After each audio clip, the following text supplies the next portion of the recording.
Joe was waiting for the bus, chatting with his manager over the phone. The manager sounded worried, but Joe reassured him he'd head straight to the meeting spot as soon as his bus pulled up.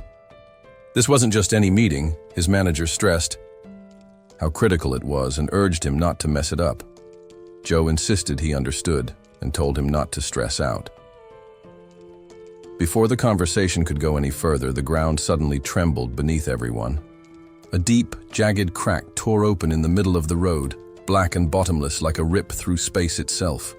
Pedestrians froze, stunned, silently praying it wasn't what they feared, but it was. From that rift, monsters erupted, pouring into the city streets. One man nearby shouted in panic, recognizing it instantly. "It's a flash!" Flashes were dangerous rift events, dimensional tears that allowed creatures from another world to enter their own. Chaos exploded as people scattered. Screaming, someone nearby urged the others to report the incident immediately, though the panic made it hard to act rationally. Joe, too, realized he had to run. But just as he turned, something caught his eye. Lying on the ground where the crowd had just been was a little girl crying and calling out for her mother. Joe sprinted toward her, knelt down, and offered his hand. He scooped her into his arms and prepared to flee, but the monsters were already too close. Joe clenched his teeth, bracing for the worst, certain this was the end. Then, nothing. No pain. Instead, a voice rang out, asking if he was all right. He opened his eyes to see his unexpected rescuers, the Awakened. These were elite fighters, specially trained to battle creatures that slipped through the dimensional gates. A red-haired girl, one of them, turned to Joe and the child. She smiled and said they could relax now. Help had arrived. Relief washed over Joe. He was alive. Back at the B office, his boss was anything but sympathetic. The director was already furious, counting down the hours to the critical meeting Joe had missed. He yelled that Joe should have just run the rest of the way, flash or not. Joe listened quietly, biting his tongue as his co-workers whispered about the flash that had opened above the road. At the end of the scolding, the director threw a stack of papers at Joe, calling this his last chance. If the contract wasn't signed by evening, Joe was out. Walking out of the office, Joe vented to his colleague Mike, explaining that he had no control over the outbreak. He even joked, half seriously, that he wished he could be one of the Awakened, earning real money. Mike raised an eyebrow. "You don't start talking about that out of nowhere," he said, suggesting Joe drop it. But Joe couldn't stop imagining it, becoming an Awakened, just like the heroes in his favorite game. Still, Mike called him out for daydreaming. Joe sighed, admitting Mike was probably right. He felt defeated, especially after everything he'd just been through. Mike patted his shoulder and nodded toward the road. "Hey, isn't that your bus?" Joe perked up, shouted a quick goodbye, and sprinted off. It was 6 p.m., and the sun was sinking low. He was exhausted but determined to make it to the appointment. If he didn't, he was sure the director wouldn't give him another chance. But fate had other plans. The ground quaked beneath his feet again. Another rupture appeared, right in front of him. Joe couldn't believe it. Twice in one day, someone nearby spotted him and shouted for him to follow. Without thinking, Joe obeyed. Monsters began pouring from the crack, chasing after them. Joe ran with everything he had, but they were gaining. One of them snagged his briefcase, clawing at it furiously. Joe turned in horror. His important documents were inside. Without thinking, he punched the creature, yelling that those papers were worth more than his life. But it was no use. The horde was overwhelming him. The stranger who had called to him earlier didn't hesitate. He rushed back, grabbed Joe by the collar and yanked him to safety. Just as the iron gates slammed shut behind them, the monsters pounded against the barrier. The man activated a switch. Electric current surged through the gate, shocking the creatures back. Breathing heavily, he turned to Joe and told him the electricity would buy them time. The Awakened would be there soon. Right on cue, several vehicles screeched to a halt near the rift. The Awakened jumped out, surveying the scene. One of them whistled at the sheer number of goblins pouring out of the crack. "Big haul tonight," one of them said. Their leader, known as Fireball Carl, stepped forward and barked out a command. "Get ready to fight." With that, the battle erupted. The Awakened moved like clockwork. Each fighter knew their role. Some summoned lightning from their staffs, tearing through the goblins. Others charged in for close combat, cutting them down one by one. Systematically, the group began clearing the streets, doing what they were trained to do: defend their world from invaders. Carl leapt onto the final pile of goblins, bringing his weapon down with a powerful crash as he landed. The impact released a shockwave that swept through the area, wiping out the remaining monsters. The Awakened fighters finally exhaled in relief. Their battle was over. As the cleanup began, specially designated individuals started collecting the goblin corpses. Joe, observing from a distance, was impressed by how skilled and composed they were. Curious, he stepped out from behind the gate, looking for the briefcase that held his documents. One of the Awakened spotted him and warned him to stay back. They weren't finished yet. Joe quickly apologized, explaining he was only trying to retrieve his briefcase. A member of the group held up a worn-out case and asked if it was what he was looking for. Joe took it, visibly disappointed by its condition, and muttered his thanks. Carl stepped forward, raising a finger as he reminded, "Everyone that awakened individuals were given their powers for a reason, to protect the weak and bring justice back to the world." The others groaned slightly at his usual moral speech. One of them chuckled, questioning how long Carl would keep playing captain. That's when everything changed. None of them saw the blow coming. One of the Awakened was suddenly lifted off the ground, his head gripped tightly in the hand of a massive goblin. The creature's eyes blazed red with fury as it let out a roar that sent panic through the group. Carl immediately rushed forward, yelling for Joe to run and hide, but Joe stood, frozen. Fear locked his muscles in place. He couldn't move. Carl noticed and shouted again, more desperately this time, telling him to flee the moment he was able. Meanwhile, Carl ordered the others to support him however they could. Though confused by his determination, they prepared to act. Carl charged, activating the energy in his twin gauntlets and shouting that he just needed to buy them time. Moments later, Joe watched in horror as Carl was struck down. The goblin loomed over his fallen body and stomped on his head. Joe's mind reeled. The others knew they were outmatched and shouted for him to run. The monster, blood still dripping from its face, slowly turned its attention to Joe. Terrified, he screamed. He didn't want to die like this. He hadn't done anything with his life yet. The goblin raised its club to crush him, and Joe still couldn't move. Then something changed. Just as the goblin struck, a sudden surge of power overwhelmed him. The ground exploded where Joe had stood, but when the dust settled, he was gone. Confused, the goblin looked around and saw him behind a nearby car, completely unharmed. Joe stared at his hands, stunned. A message appeared before him. He had awakened. He was now granted access to the abilities of a true awakened being. Along with that came temporary access to the system's knowledge, meant to orient new users. A voice called out from beyond the electric gate, telling him to run toward safety. But the goblin wasn't done. It charged again, swinging its massive club. Joe saw another message flash. His body would now move on its own due to the imminent threat. Before he could even think, his hand shot out, and a burst of magic erupted from it. The awakened fighters watching nearby assumed he must have been one of them, but none recognized the technique he had used. It was entirely unfamiliar. Joe ducked under the goblin's legs and skidded behind it, quickly raising his palm. He activated a new skill, Flaming Palms. The goblin turned just in time to be hit by a blinding blast of fire, but it wasn't enough. The monster didn't even flinch. Not a scratch. Joe, realizing he needed defense, summoned a magical shield, just in time to block the next brutal swing. Then he spotted something. a sword lying on the ground behind him. He rolled to the side, grabbed it, and noticed it glowing with a mystical blue light. It was enchanted. Now he had a real chance. Joe launched forward with incredible speed, dodging the goblin's next attack. In one swift motion, he sliced through the monster before it could react. He landed behind it and turned just in time to see the goblin's body crack and crumble into ash.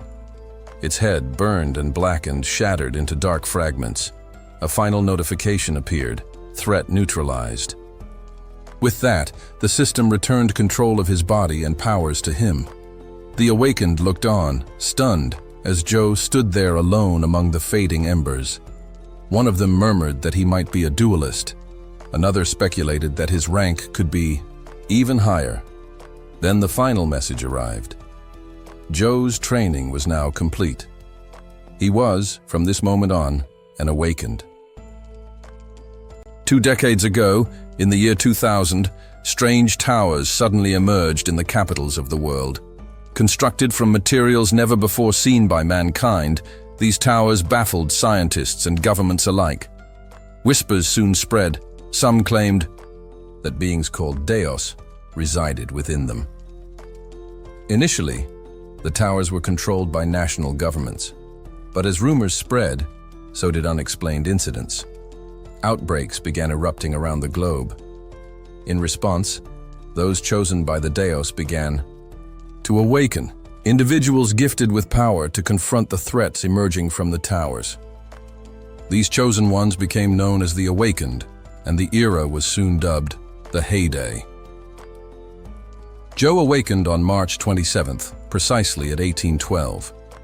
That morning he stirred late in his apartment, groggy and disoriented. Scratching the back of his head, memories from the day before rushed back to him. His eyes landed on his tattered suit, proof that what he remembered wasn't a dream. Just yesterday, Joe had faced down a monstrous mutant goblin, and somehow, he had defeated it alone. During the fight, he had moved with terrifying calm and precision, as though guided by something else. When the threat was neutralized, control of his body returned, leaving him shaken and confused. His eyes darted around his apartment. On the floor lay a heavy iron sword. He stared at it, unable to recognize it or explain how it had come into his possession. Flashes of the goblin's savage red eyes filled his mind. Joe turned quickly, fearing the creature might still be nearby. But all that remained was its crude weapon on the ground. Hovering above the fallen weapon were small, glowing blue tablets, low-grade crystals, unfamiliar but clearly connected to the tower outbreak. Joe hesitantly examined his sword again. He still couldn't believe he'd managed to destroy such a beast. Suddenly, voices pulled him back to reality. Other awakened individuals had appeared, calling out to him. A girl approached, shaking his hand and praising his display of magic. Joe, still trying to make sense of everything, barely registered her words. She told him he was different, quieter, and more grounded than most of the awakened mages they'd encountered. Her companion chimed in, suggesting they speak casually. Joe, hoping to steer the conversation away from himself, asked if they needed to help clean up the mess left behind.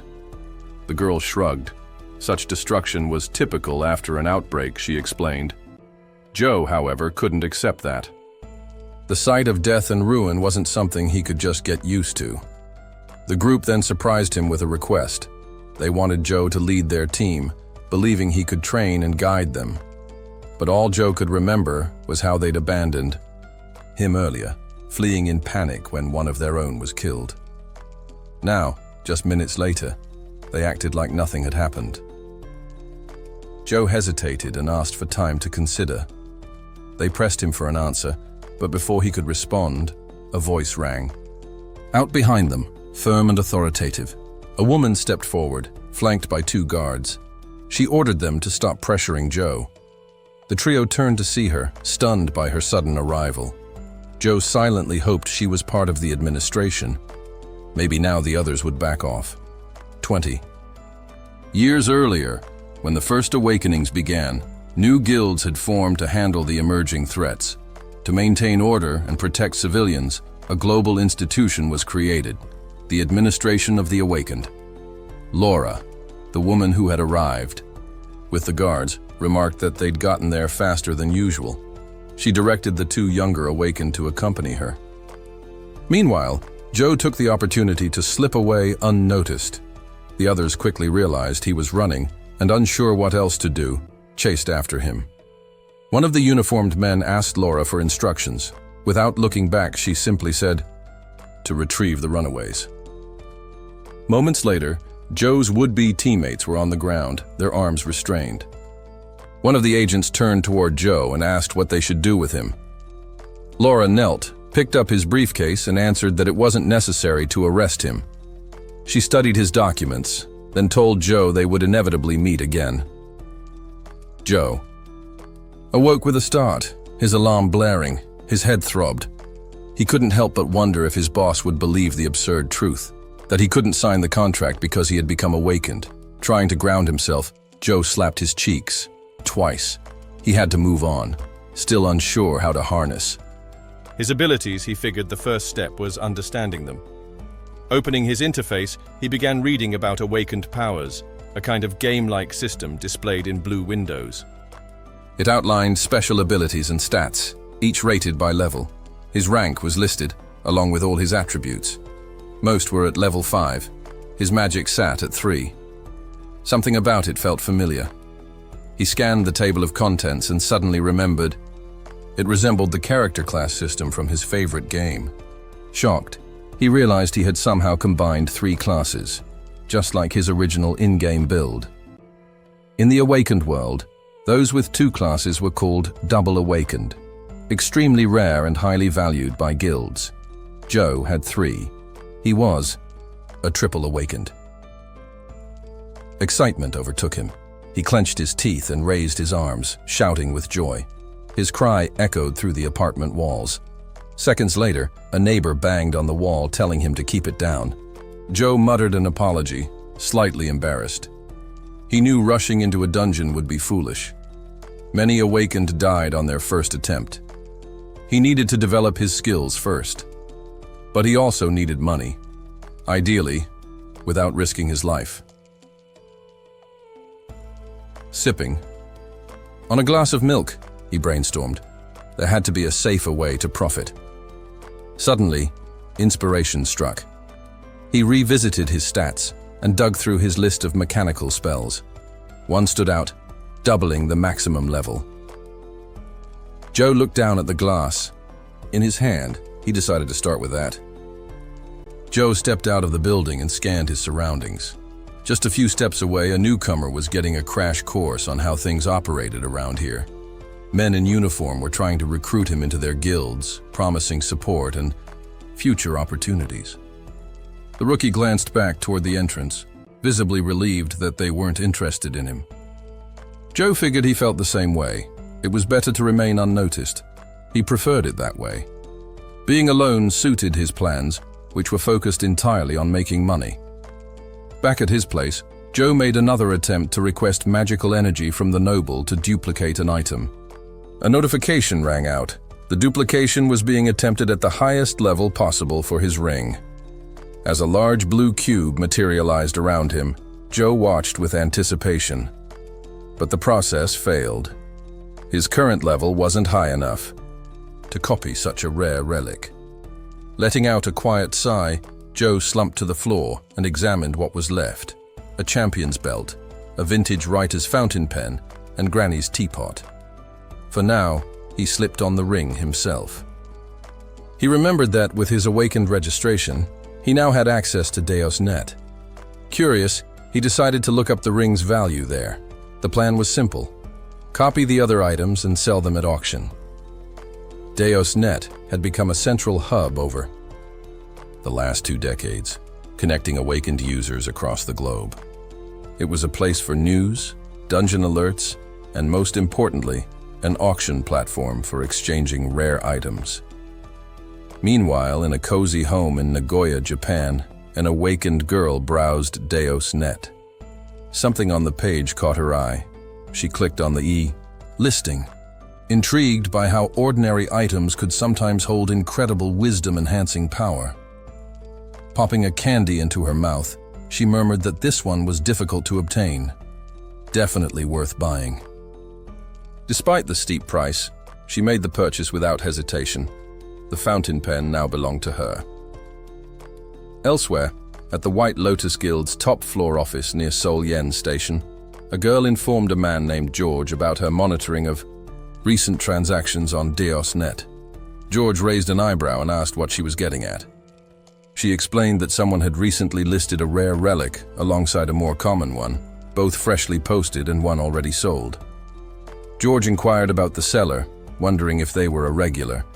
The woman Agnes replied that this was a completely new user with no data in the system. With only one awakened license allowed per login, George asked what that implied. Agnes admitted she found it suspicious. Relics of that caliber didn't just appear, they were the kind you couldn't find even after sweeping through dozens of dungeons. George speculated that the seller might possess a hidden talent for discovering relics. Agnes nodded, saying that while high-grade relics usually moved through the elite Gangnam market, lower-tier ones often popped up through Deos.net. As she stepped out of her bath and dressed, Agnes added that this seller didn't seem like someone who dealt in such relics regularly. George agreed, noting that most people simply couldn't get their hands on such items. He said he'd reach out to the development team for more intel. Agnes thanked him. Back in the park, Joe was mid-exercise, doing push-ups and counting aloud. His goal was to complete 50. Straining through the final reps, he finally collapsed in exhaustion. A notification chimed. Task complete. He'd earned skill points and leveled up to 11, officially reaching the second-tier magician class. Surprised, Joe dusted himself off, marveling at how this world worked like a game. He opened his stat panel and saw that magic was still his dominant trait. As he tightened the laces on his sneakers, he made up his mind. He'd invest in more passive skills. He took off running, thinking he'd need every advantage if he hoped to survive against real monsters. He remembered how in the game, certain spells were essential for every mage. But skills could only be earned through training, so he kept at it. Joe attempted to cast a defensive spell, swiping his finger through the air, but the system notified him that the spell concentration had failed. He wasn't surprised. Nothing good ever worked the first time. Undeterred, he ran further through the park, determined to try again. Another swipe, another failure. 20 attempts in, and he still hadn't succeeded. Nearby pedestrians started to notice him, marveling at how long he could run without tiring. Suddenly, a young boy nearby shouted to his friend, asking where the ball had gone. Joe looked up and realized the boy was chasing it toward the street. Before he could warn him, the boy darted forward to grab the ball, unaware of the truck barreling down the road. Joe didn't think. He ran. Every second mattered. The child had almost reached the ball, completely oblivious to the danger. Joe pushed himself harder, determined to reach him in time. As the truck sped closer, Joe focused and attempted to use the same spell one more time, his only hope of saving the boy. Joe shouted to trigger the skill, planting himself between the oncoming truck and the boy.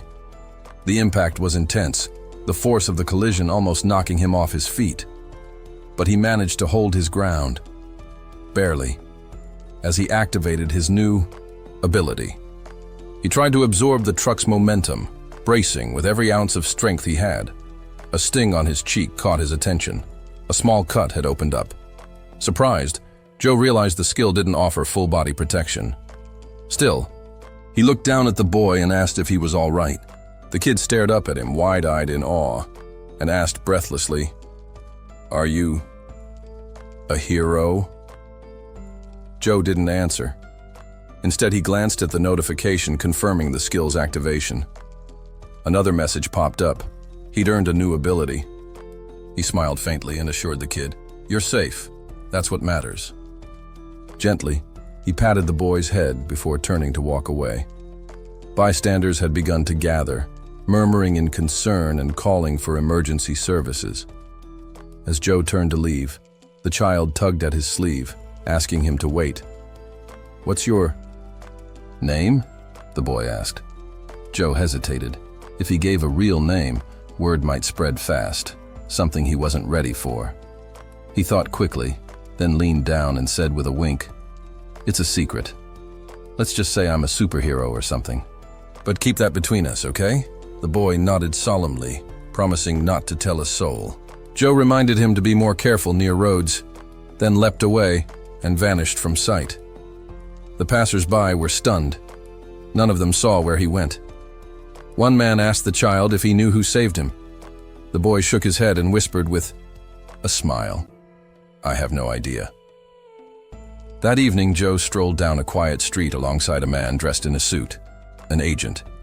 They had just closed a deal and the agent confirmed everything was in order. He glanced back at the suitcase containing the pen and the belt. Joe watched as his partner closed the case and assured him the money had been transferred. Joe pulled out his phone and opened his banking app. A new notification appeared, and his eyes widened at the sight. His balance now showed a jaw-dropping sum. Over $1 billion won. He stared in disbelief, having never seen such an amount in his life. After a long pause, he looked up and said, "It's all there." The agent nodded, thanking him for the transaction and promising to handle the relics from there. Joe was left standing alone, the night air cool against his face. So much had happened that day. As his stomach rumbled, he figured he'd treat himself to some fried chicken on the way home. The following morning, Joe got off the bus and looked around. He headed to a nearby stop and checked the posted schedule. One of the routes led to the Road of the Awakened. Spotting the number he needed, he realized he had about 15 minutes to wait. Not too bad. As he stared at the sign again, a sudden tremor beneath his feet broke his focus. His instincts screamed a warning. Could it be? Images from his last encounter with a gate flickered through his mind. Then, a man nearby stumbled to the ground. Joe hurried over, asking if he was all right, but the man could barely speak before suddenly shouting, "It's coming from above!" Joe looked up and froze. A crack had opened in the sky above the bus stop. From it, 3 streaks of light shot down like missiles. Spears. They barely missed his head, slamming into the pavement and embedding themselves deep into the ground. These weren't ordinary monsters. Ahead, something emerged from the rift. Joe's breath caught.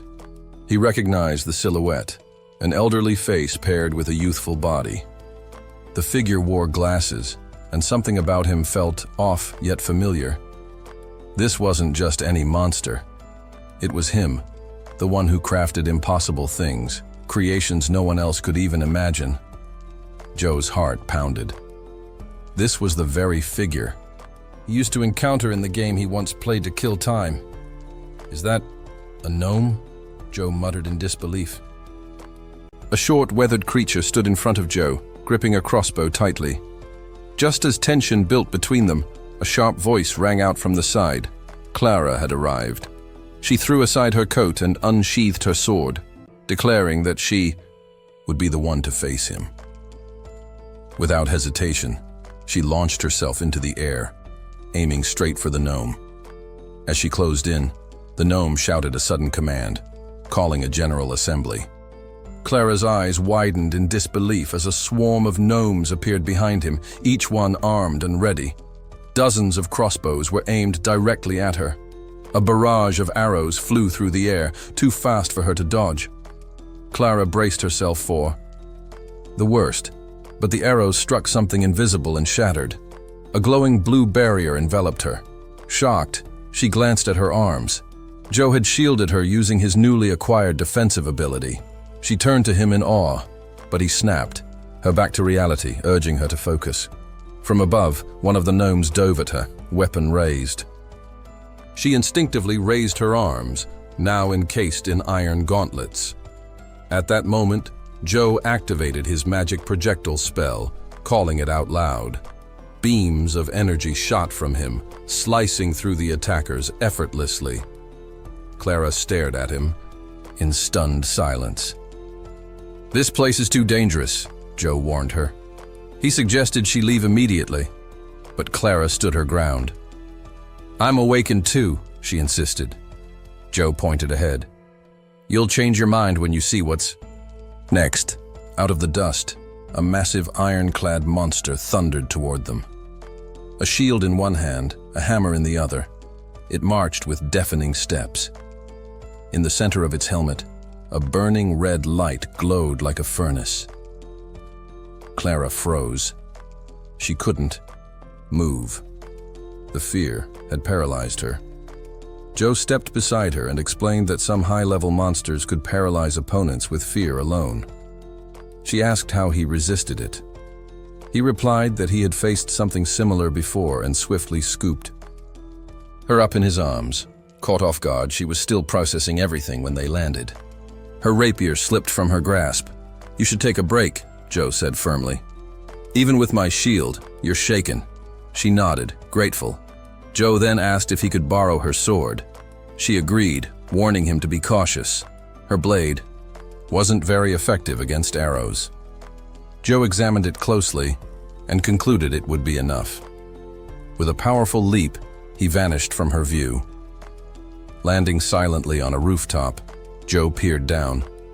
Below, a squad of gnomes had assembled, 10 wielding hammers, 9 with crossbows, and 1 commanding officer. Joe knew charging in head-on wouldn't work. His magic projectile alone wouldn't bring them all down. He focused first on the smaller threats. Activating a coordination spell, he fired a barrage of magical blasts, striking several enemies at once. He landed and surveyed the damage. His attack had proven far more effective than in any simulation. The remaining gnomes took notice and began advancing. Joe traced a symbol in the air and summoned a terrifying illusion. "Come, face the mighty one," he growled. The gnomes paused. One stared at him, and instead of a human, saw a towering dragon with glowing red eyes roaring above him. The hallucination was intense. Though one of the gnomes managed to fire a crossbow bolt that grazed Joe, it was too late. He'd already been taken out by friendly fire in the chaos. Joe understood the power of fear when amplified by wisdom. Illusions could be deadlier than spells. He pulled a small fountain pen from his pocket, smiling to himself, glad he kept a duplicate. But he knew the spell's effects wouldn't last forever. He had to strike fast and eliminate the leader. He targeted the boss and launched another magical volley. The enemy raised its shield in time, blocking the impact entirely. Joe frowned. Clearly, this shield had high magical resistance. He'd need another approach. Drawing Clara's rapier, Joe whispered a plea to nature to unlock the blade's dormant power. The sword shimmered and morphed into a rare-grade enchanted weapon. He took a breath, steadied himself, then rushed forward. The iron behemoth raised its shield again. This time, it didn't matter. Joe's strike pierced through the metal. Like paper, the blade drove deep, straight into the helmet's core. "You relied too much on your shield," Joe said grimly. A gasp went through the ranks as the faceplate of the giant's helmet came loose. It fell away with a clang, revealing nothing. Inside, just empty darkness. Joe stared, stunned. There was no creature beneath the armor, just a void. He had no idea what he had just fought. Joe instinctively leapt backward, narrowly evading a powerful strike. The towering boss surged toward him, swinging a massive hammer that smashed into the ground, sending cracks rippling through the asphalt. Joe's eyes caught the flickering, red flames burning behind the creature's helmet. A sudden idea sparked. He prepared to cast another spell. With a swift jump, Joe launched himself high into the air and conjured a glowing projectile. He hurled it directly at the helmet. The creature raised its shield to block, managing to deflect part of the attack, but Joe could feel his energy draining fast. The armor glowed red from the heat, and suddenly, the front section dropped to E, the ground with a metallic thud. Inside the shell was a tiny gnome piloting the giant suit. Joe had never seen what the gnome boss actually looked like. He noticed the broken shield in the creature's hands and realized his magic was beginning to make a difference. As he scanned the other stunned gnomes around him, he knew their fear-induced. Paralysis wouldn't last long. They'd be back on the attack soon. He needed to finish this now. Joe drew a glowing symbol through the air and fired off another burst of magic at the armor. The energy burned hotter, causing the metal to warp and shimmer. The gnome inside tried to block with the remnants of his shattered shield, but most of it had lost its power. The armor had once withstood blow after blow, but now only scraps held it together. Peering from behind what was left of the shield, the gnome's eye widened in shock. Dozens of magical projectiles were hurtling straight toward him. As the gnome scrambled to defend himself, Joe circled around behind. While the boss was distracted, he activated another ability, unleashing a barrage of magical blasts straight into the creature's back.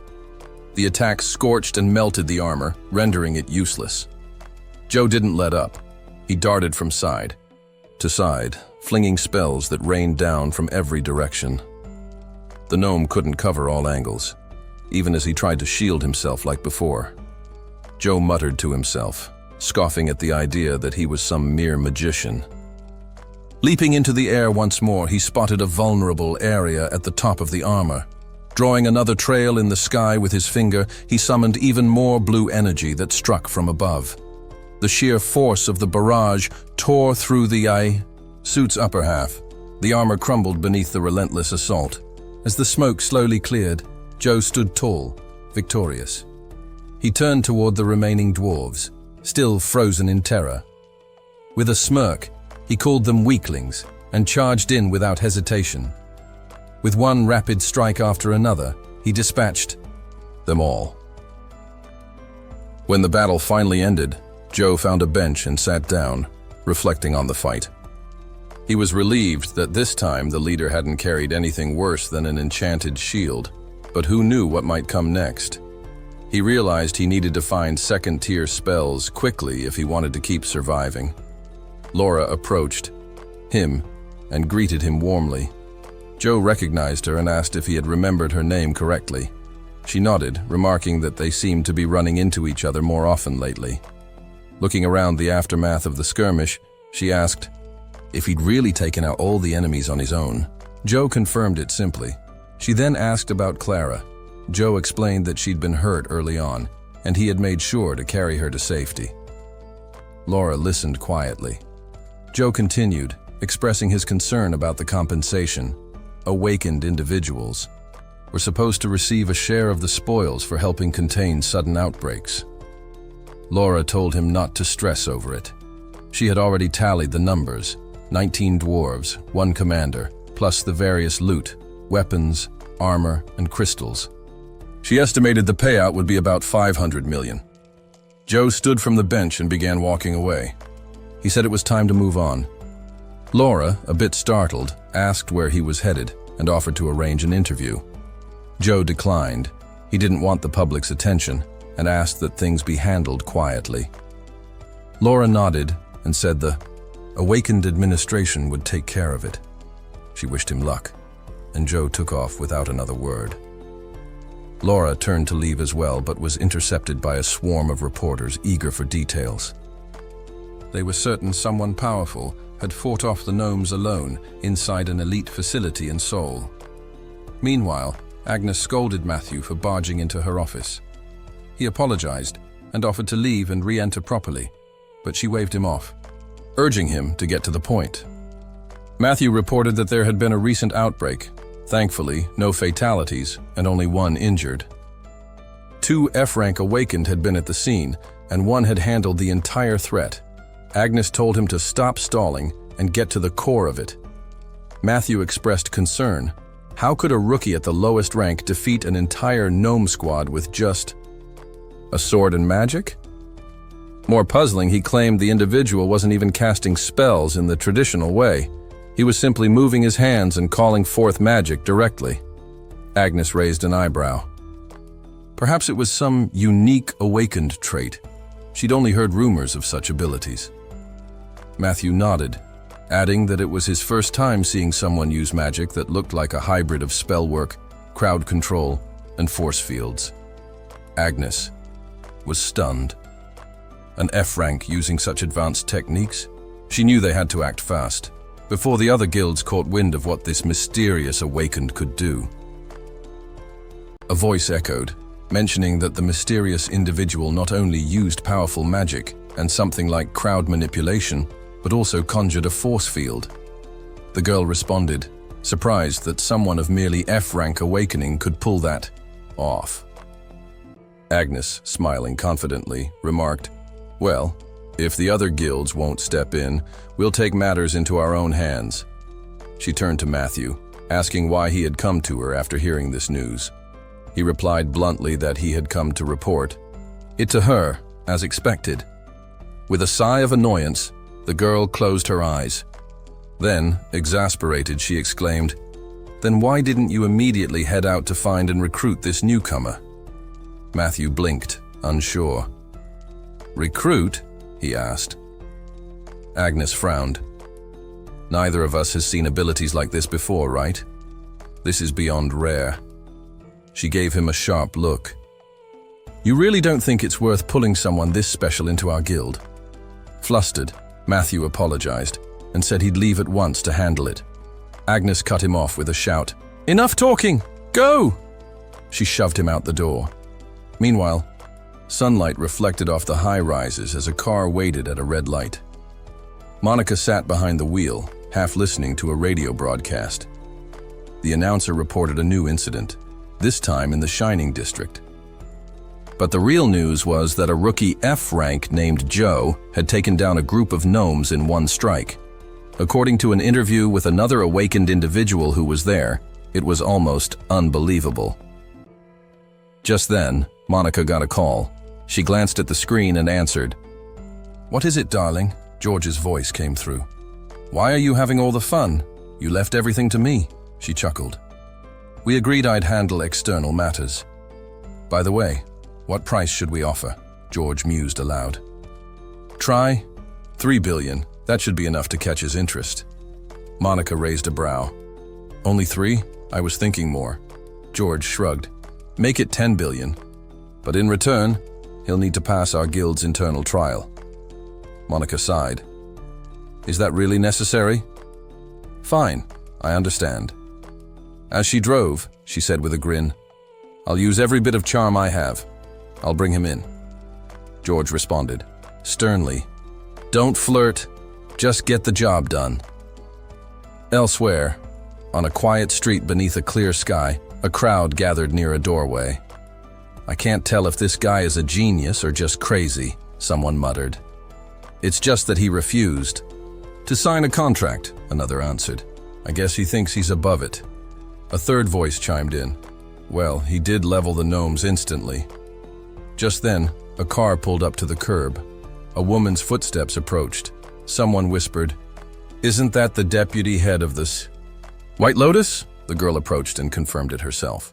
"Yes, the best guild in Korea." The voiceover added that Monica had arrived to recruit the same person. She looked over the crowd and commented with a smirk, "So many little fish swarming around." Someone asked aloud if they could leave now, saying they weren't planning to sign anything anyway. Another added they'd already spoken with the Lotus. Monica gave them a cool glance. "You had no chance from the start, but you came anyway." She smiled sweetly. "Only the White Lotus has the resources to sign someone this extraordinary." Then her eyes landed on a sign, 100 billion. Her expression froze. 100 billion? She echoed in disbelief. Turning back, she asked the others, "What do you think of that number?" Franklin's face twisted in disgust. "Don't say my name with your dirty mouth," he snapped. "What kind of guild pays 100 billion to an F rank for some strange spell work?" Monica's eyes narrowed. "It's not spell work. And even if it were, have you ever seen anyone else do it?" Franklin looked away. "No, but still, that's insane. No one could afford that." Monica shrugged. "Maybe Mr. Joe is just looking for someone who sees his worth." She raised her voice. "Mr. Joe, I'll be leaving today, but let's meet again, under better terms for both of us." Moments later, the car drove away and the window rolled shut. Inside, Joe leaned back, hands behind his head. "Feels good having everyone chase after me," he said with a chuckle. "But I'm not joining any guild for money." He leaned forward, placing his hands on the table. "Being in a guild means giving up freedom. And for now, I need something more. Power and progress." He glanced at the map and nodded. "With this data, I can level up. Yeah, it's time to put the plan in motion." 5 days later, a board warning flashed. "Danger. Monster activity likely in this area. Entry prohibited. Anyone entering does so at their own risk." He stood before the gate, heart steady. "Finally, I'm here." In his mind, he reviewed what he had gathered. A gravel bracelet, a rosary to pass the entrance test. 2 enchanted Bangles binoculars once owned by the great emperor. A sturdy belt and a makeshift armor set assembled from remnants in the Shining District. Leaned against his armored vehicle, something he'd dropped 500 million on. "My stats are way higher than they were 5 days ago," he thought. "I'm ready." From behind, a man called out, checking his credentials. "You're cleared." Joe raised his voice. "Open the gates." With a mechanical rumble, they began to part. Joe grinned, excitement rising. "Let's begin." It's been 20 years since the emergence of the Awakened. In that time, dungeons began appearing across the country, dozens of them scattered far and wide. Most of these, however, are claimed by large organizations like the UPS or powerful guilds. Accessing them is tightly controlled, bound by strict rules. For an Awakened without guild backing, entering a dungeon is a daunting and nearly impossible feat. Territories, on the other hand, are a different matter. The term refers to specific zones where the natural balance has been disrupted, allowing monsters to flourish. These areas are enclosed by towering 10-meter fences to keep the creatures contained. Inside, monsters roam freely, living and reproducing. Despite the danger, the rewards are worth it. Magic crystals can be harvested from slain monsters, and defeating them grants valuable experience. Most who enter are awakened, seeking to grow stronger. In one of these territories, goblins had gathered in a tight circle around some strange, glowing substance. Hidden in the trees above, the protagonist watched them carefully. A voice echoed in his mind, describing it as a manifestation of magical harmony, an expression of pure mana. He whispered to himself that it was a projectile-forming spell. Suddenly, an explosion of light erupted as an attack struck the goblins, instantly killing them. Their lifeless bodies hit the ground, heads torn asunder. From his perch, the protagonist grinned. His stats had finally gone up. No more sprinting after goblins, trying to land a desperate blow. For a moment, he felt a sense of déjà vu, as if he'd witnessed this kind of scene before. But unlike the past, he was handling things now. This was progress. He held a box in his hands and reflected on the system that governed this world. It wasn't so bad after all. Just then, goblin remains flew past him. His eyes widened in surprise. More goblins appeared, baring their teeth. But this time they weren't alone. A wolf stepped into view, its eyes glowing a piercing blue. The voice spoke again, warning him that monsters in this region were far more dangerous. He was being watched from every direction. Smiling, the protagonist cracked his knuckles and said it was time to have some fun. Later, dozens of monster corpses lay scattered before him. 47, 48, 49, 50 in total. Holding one particularly intact goblin corpse, a man remarked that he'd never seen such a cleanly preserved kill. He looked at the protagonist and thanked him for bringing in such high-quality remains. Joe asked how much they'd fetch. The man did a quick tally and replied, 300 million ons. Joe blinked. 300 million?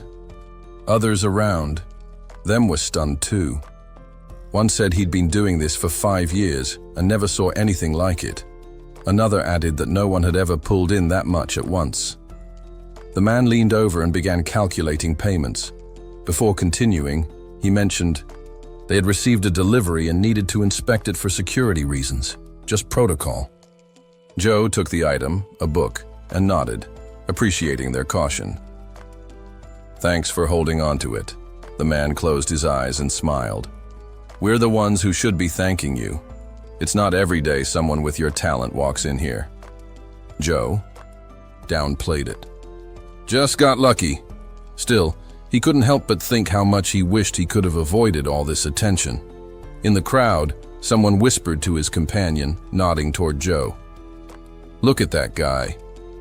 Word is he made $300 million just selling monster parts.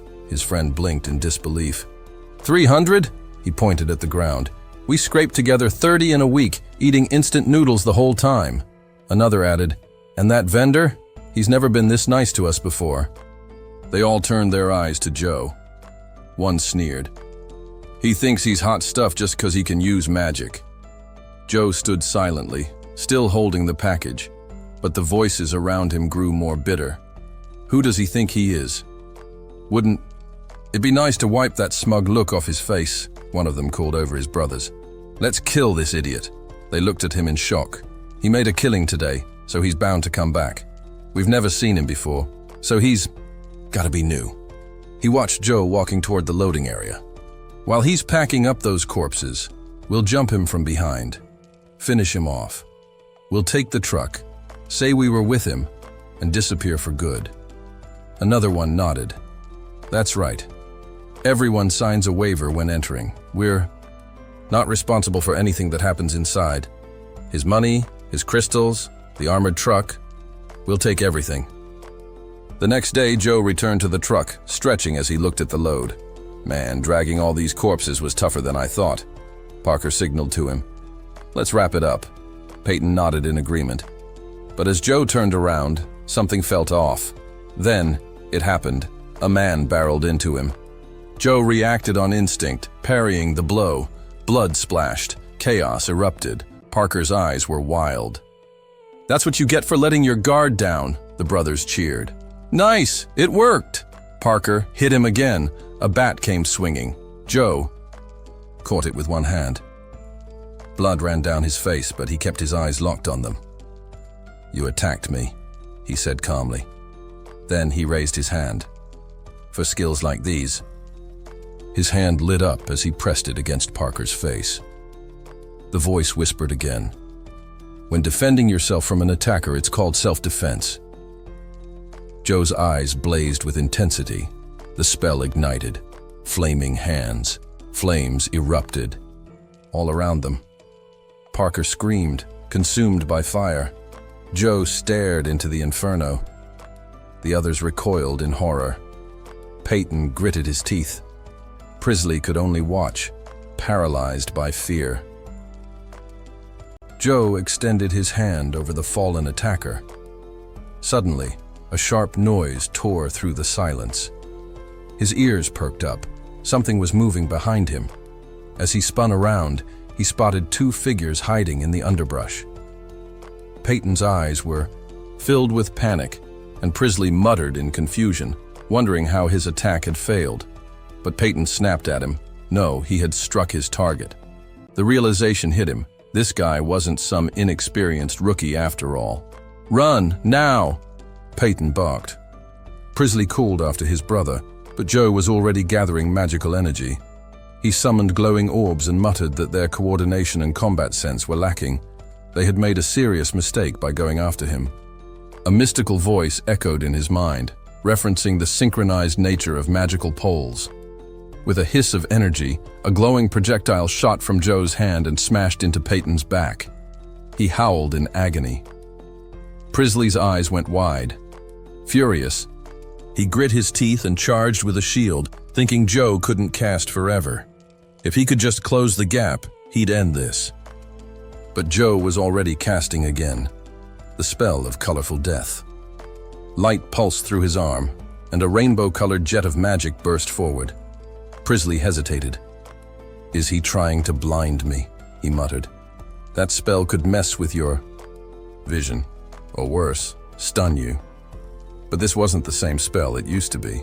Joe's upgraded wisdom stat enhanced it. The magic now vibrated straight through the body. Prisley's eyes bled as he stumbled forward in a daze, unsure what had just hit him. He dropped to his knees, stunned, thinking, "What the hell was that?" I didn't even feel the blow. Heavy footsteps approached. Prisley looked up, bloodied and broken. Joe stood over him, calm and expressionless. He's not a beginner at all, Prisley realized, just before Joe drove his attack home. Joe clenched his jaw. "You tried to kill me," he said coldly. "Now pay the price." Joe straightened up as Peyton watched from behind the brush, frozen with fear. As the hero turned toward him, Peyton yelped and pleaded for mercy. He promised to disappear, to never show his face again.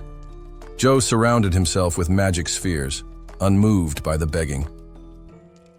"You think I'd just let someone go after trying to take my life?" he asked. Joe unleashed another magic projectile. The shot seared through the air and slammed into Peyton's back, sending him collapsing forward with a cry. Joe stood still, eyes fixed on the shaking figure, blood smeared across his face. The forest had gone silent again. Peyton's body went limp, face planted in the dirt. Joe approached, sword in hand. He muttered with disappointment, "One spell. That's all it took. Pathetic." Footsteps echoed behind him. Joe turned toward the sound. 3 men stood at the edge of the clearing, stunned at the carnage around the truck. One of them, dressed in a formal suit, asked cautiously, "What happened here?" Joe replied calmly, "I can explain everything." As he recounted the events in detail, the man nodded. "All right, we'll still review the security footage, but looks like this qualifies as self-defense. Still, we'll need your cooperation." Joe agreed with a nod. The man then gestured toward the bodies and said, "In that case, we'll clear the area and get moving." Joe let out a sigh in his thoughts. These fools had cost him the rest of the day's work. That meant no more corpses to harvest and less money in his pocket. Frustrated, he stood silently beside the truck, taking a deep breath. Then something changed. He turned slowly and asked, "Do you feel that?" The men looked puzzled. "Feel what?" Joe's eyes narrowed. "The magic. Something's leaking over there." Dark energy shimmered faintly in the air nearby. One of the men brushed it off with a laugh, saying Joe must be feeling jumpy after the fight. "We'll go check it out. Probably nothing." Joe's eyes widened in alarm. "Wait, don't! Run now!" But the man was already stepping into the bushes. Confused, he sniffed the air and asked, "What's that smell?" Then, without warning, an enormous wolf burst from the shadows, snarling and baring its fangs.